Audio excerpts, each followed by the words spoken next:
ABP আনন্দ স্বাস্থ্য সম্মান 2024 আর এই সম্মানে সম্মানিত হয়েছে বিএমআরসি হসপিটাল। আর আমার সঙ্গে এই মুহূর্তে রয়েছে সংস্থার অন্যতম কর্ণধার মিতা দাস।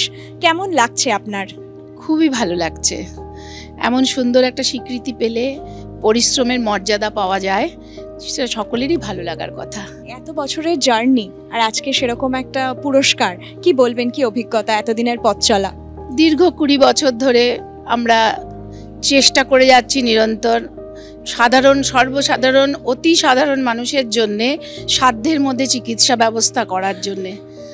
সেটাতে কিছুটা হলেও সফল হয়েছি, কারণ দিনের পর দিন প্রতিদিন চিকিৎসার খরচা, উন্নত মানের চিকিৎসার খরচা বেড়েই চলেছে।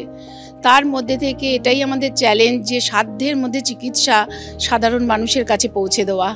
হার্টের চিকিৎসা থেকে কিডনি, লাং আমাদের স্পেশালিটি, সব সুপার স্পেশালিটি, এছাড়াও সমস্ত সাপোর্টিভ অ্যাসোসিয়েট সমস্ত কাজ আমরা ইস্টার্ন ইন্ডিয়াতে করছি।